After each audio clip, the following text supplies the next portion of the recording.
Yeah, very animated on the sidelines as well after that 5-2 win for Manchester United, celebrating the goals.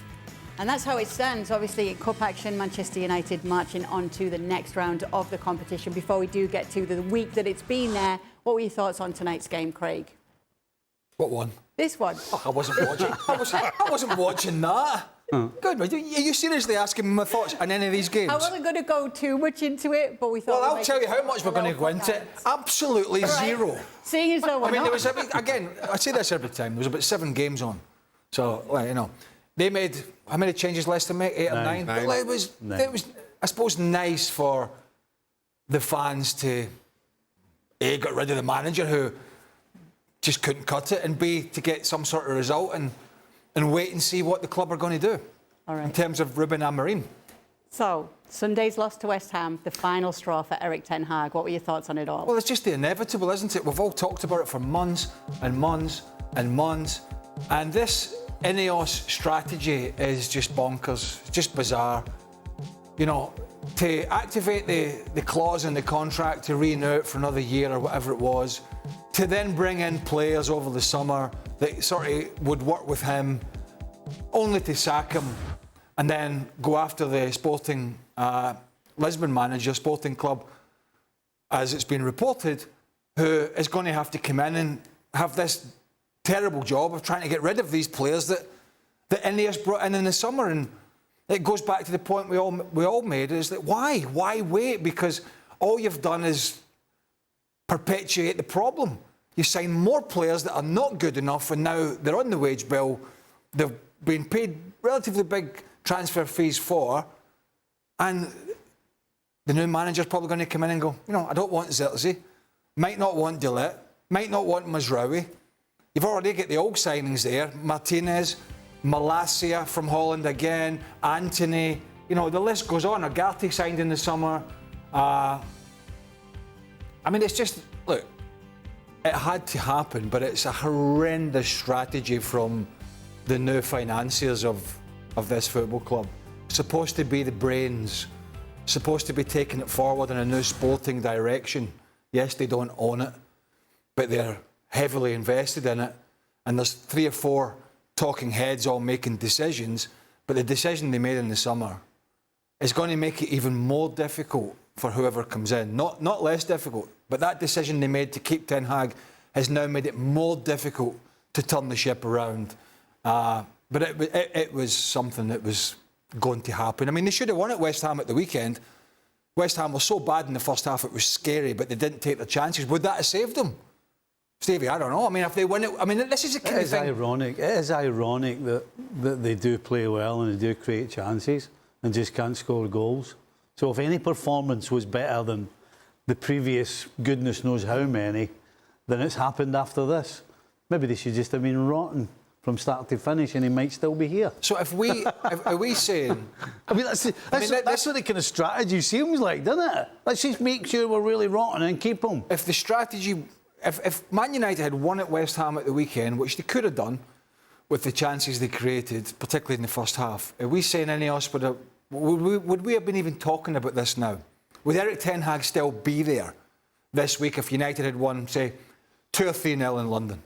I think he probably would have been, which tells you, like... That's why you're questioning them. They've been sitting, waiting, and it's just bonkers. Aye. A big job for whoever, obviously a huge job now. A lot of dead wood, to be quite frank with you. Some good players, a lot of dead wood, but for whoever comes in, just a big job. Let's take a look at Sporting this season then, under Ruben Amorim, and how they've been faring. Not too bad at all as it stands. They are first in the league, 9 from 9 in the leagues this season, 3 points clear as well, 8th in the UCL table as it stands in the Taça da Liga, semi-final stage, 3rd round of the Taça de Portugal, and in the Portuguese Super Cup. It is runners-up as well. In fact, they played in a League Cup quarter-final against Nacional last night. They won 3-1.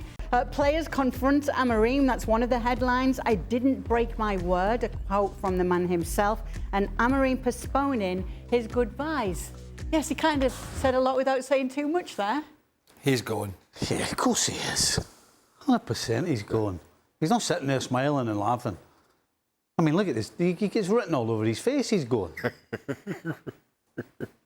It's almost like, does he actually know when and what? Well, That's how it felt there. It feels like there's still some crossing of T's and dotting of I's to happen before he moves, but it's inevitable. Listen, and I understand. A club like Manchester United comes a calling.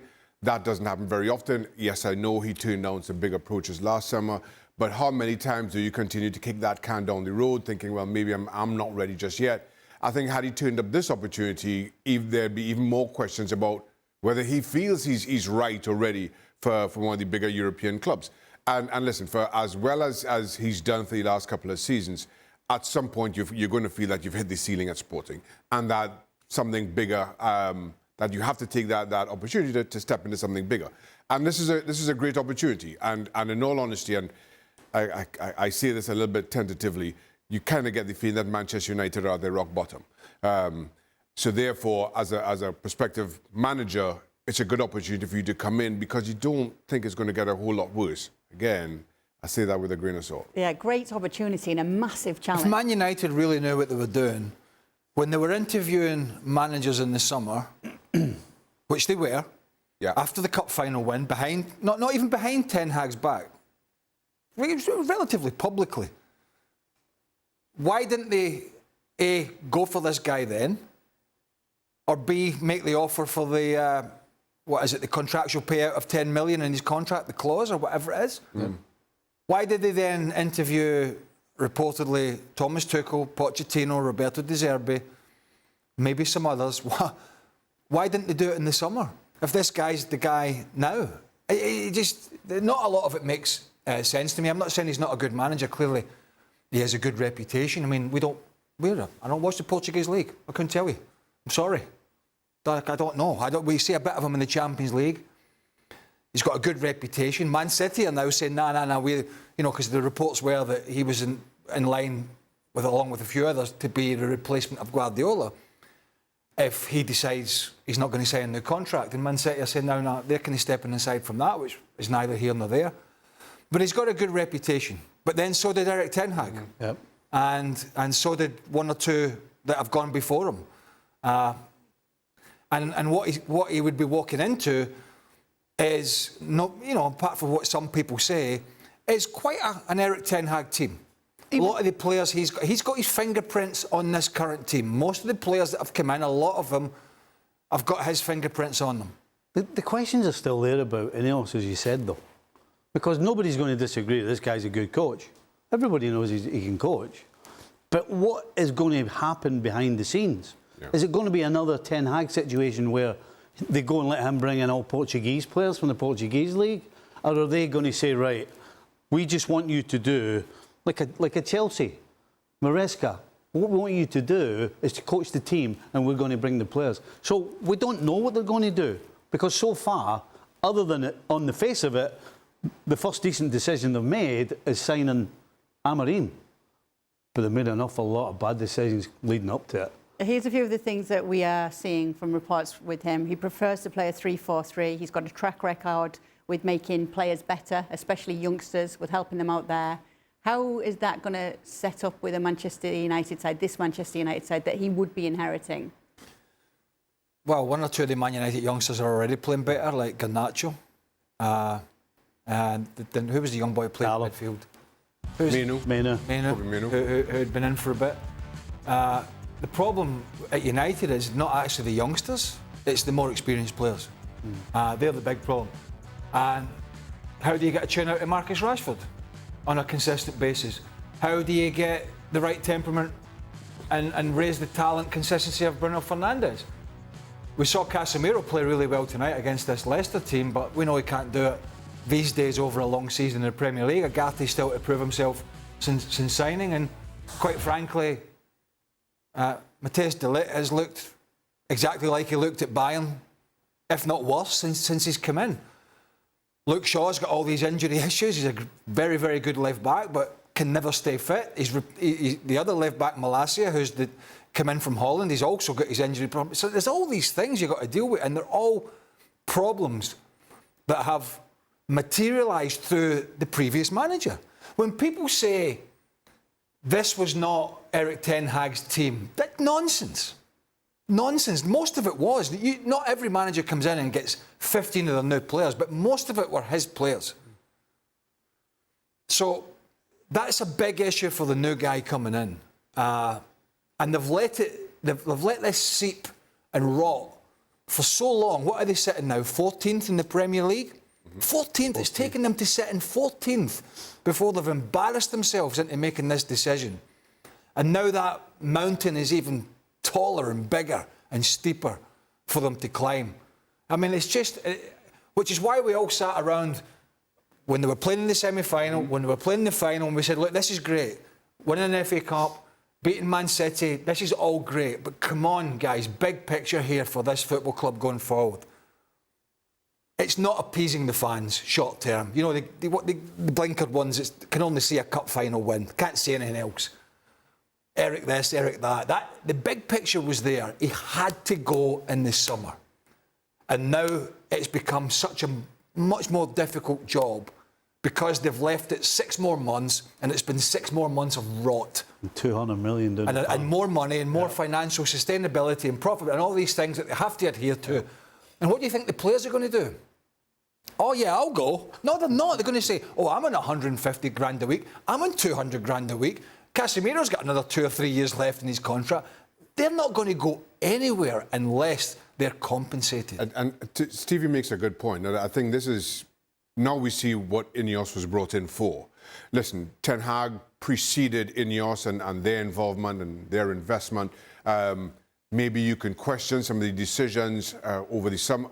You can question, but let's give them a pass in that as they try to... But one second, how can you give them a pass? No. How can you bring more players in to work under this manager and then get rid of them? You hear me out. All I'm saying is they're trying to get the structure of the club right. Again, I question all those signings. I'm with you on that, Craig. But if I'm being very pro-Ineos here, I'm saying, OK, you're trying to get the right backroom staff in, the director of football and everything else in. And to that point, you think about Amorim as manager of Manchester City, it doesn't faze you at all. You feel that may be a fairly seamless transition because of what is going on, because of the infrastructure of that football club, which Manchester United, by all appearance, does not have. And that's a concern with Amorim coming in to Manchester United. Are they set up in a way that gets the best out of him? Because, and Jan made this point yesterday, Ten Hag had a pretty similar CV, albeit in the Eredivisie, to Amorim. And you look at how Ajax have capitulated since he left. Yet you look at his performances as manager for Manchester United, and there is nothing to cling to. But again, that was pre-Ineos. So now again, I'm being very pro-Ineos here. You start with a clean slate, with your backroom, with your structure, your infrastructure behind the manager. This is on you now. And there's no hiding. There's no hiding from what you were brought in to do. So let's see where they go from here.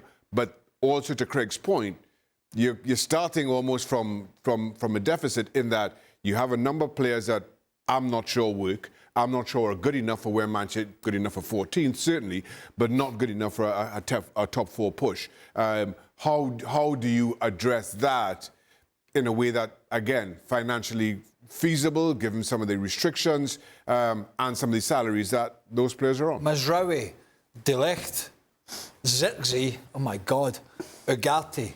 Why? Why bother? If you're going to sack him, and you know you were, why bother? Why waste the money? Why tie yourself to these players? It's not like De Ligt, his career was heading up the way. It just wasn't.